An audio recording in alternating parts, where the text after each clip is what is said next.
Hey, I'm Shanik. I've been a litigator for about a decade, and this channel is just about lifting the veil back so that you, as somebody who isn't a lawyer, can have a little more information about what it means to be in a legal proceeding, what the impact is of these laws that get made on a national level or a state level, court decisions that happen and how they could affect you, and really just trying to give a lot of more, faith in the judicial system and the legal system because it is something that I believe so strongly in. It's why I became a lawyer. And I think there's a lot of good that comes out of it. But because people don't know a lot about legal proceedings or the law, it can be a little bit of a black box. And when things are uncertain, it's hard for people to put a lot of faith into them.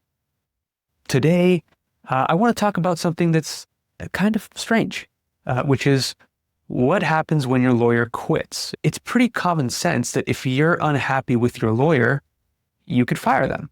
But what about the flip side, right? What happens if the lawyer is having some issue with their client?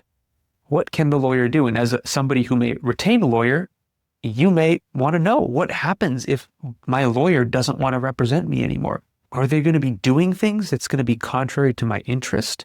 And the answer is no. And here's why. Because it's actually kind of difficult for a lawyer to quit from their client. It's definitely not as easy as the other way around. And there are a couple of reasons for that. There are ethical reasons, and then there are statutory reasons, right? The law. The ethical rules of the legal profession are like stone. I mean, they ground the entire practice of law. Lawyers are inherently ethical. And I know that a bunch of people watching this will say, well, what the heck? There are all kinds of lawyer jokes out there. We know there are all kinds of unscrupulous lawyers, just like there are all kinds of unscrupulous people. But the profession itself, for example, I practice in California, and the State Bar of California is in charge of promulgating these rules that apply to every lawyer who practices in California. And if you violate those rules, then you're in violation of basically the terms of your licensure. You're in violation of the foundational rules of the profession, and you can get brought up on charges by the State Bar. You can get fined. You can get taken to State Bar court. You could even lose your license. You could be disbarred. So the ethical rules are really, really important and very seriously followed by lawyers. And so one of those sets of ethical rules have to do with withdrawal from representation. Now, generally, there are two types of withdrawal. There's mandatory withdrawal. There are certain situations that trigger a withdrawal. You have to withdraw. You are ethically required to withdraw from representation if some of these circumstances are met. But we'll get at them in a second. The second is permissive withdrawal. If one of these situations arises, you don't have to withdraw to continue complying with your ethical obligations, but you can, and you may want to.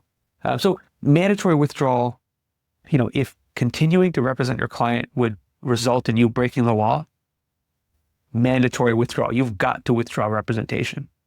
If it would result in you breaking another ethical rule, you've got to withdraw from representation. The permissive areas, they have to do more with things that can come up in the relationship between the lawyer and the client. Suppose a client stops paying the bills. That's an area where a lawyer can withdraw from representation if the client stops paying them.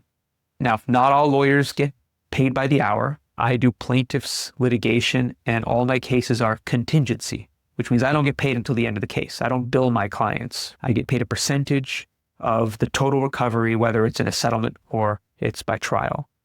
But different lawyers get paid in different ways, and if a lawyer is not getting paid, then they should be able to stop representing the client because, it's a profession and lawyers need money to continue their jobs. If your client ghosts you, what do you do as a lawyer if your client stops communicating with you, won't answer your calls, won't respond? If things are due in court that you need your client to sign off on, or your client is due for a deposition, or something that they are required to do in the judicial proceeding, they just won't answer your calls. You can't contact them. That's an area where you are allowed to seek withdrawal. Now, it gets a little tricky. We've been talking about generally the ethical rules, when the ethical rules say you have to withdraw and when you can withdraw. But the ethical rules are not generally law. They are rules that govern the professions. But there are laws that apply to these situations. For example, in California, there are specific laws that deal with the withdrawal of representation. And one example is when you are in a court proceeding, you need judicial approval from the court to withdraw from representation. That means even if the ethical rules say I must withdraw from representing this client, I still need a court to sign off on it and say, you can do that. That's a little bit of a tricky situation. But the bottom line is there are multiple layers of protection for clients. And let me talk about what that might look like. Say a lawyer goes to court. They want to withdraw from their client because, for example, their client has had a hard time paying their legal bills. Lawyers can be expensive. Maybe the client has stopped responding to the lawyers. Litigation is stressful. People have a lot going on in their lives. And that's not to say that you should ghost your lawyer, or if you file a lawsuit or you have a lawsuit filed against you, you should go dark, because you really should be engaging with the judicial proceedings and your lawyers. But there are reasons that clients don't engage. Okay? And so what do you do as a lawyer? You go to the court. What you can't do is you can't tell the court, hey, Your Honor, my client's not paying me anymore. The ethical rules say I can withdraw if this is the case, and here's why. My client's not paying me. Or I haven't been able to reach my client. My client stopped taking my calls. You can't really say that to the judge in open court. There are some ethics opinions out there that generally say even that information, client hasn't paid me, client stopped talking to me, that is too much information. That potentially invades the attorney-client privilege. And more germane to this conversation is it paints the client in a bad light to the judge. Because think about what's going to happen when the lawyer withdraws representation. When the lawyer withdraws, the client is going to be on their own, pro se. That's somebody who is in court without a lawyer representing them. And they're going to be kind of navigating this legal system on their own without representation. And they're going to be doing it in a forum where the judge who's responsible for deciding the case now thinks of them potentially in a bad light. Now, judges are very good about being impartial, about taking the facts and the law as they are and not casting aspersions on a party, but they're also human.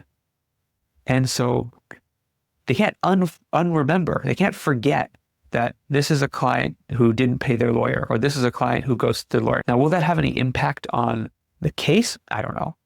I don't think so, but it's there, and it very well could, and it could change how the judge sees the person.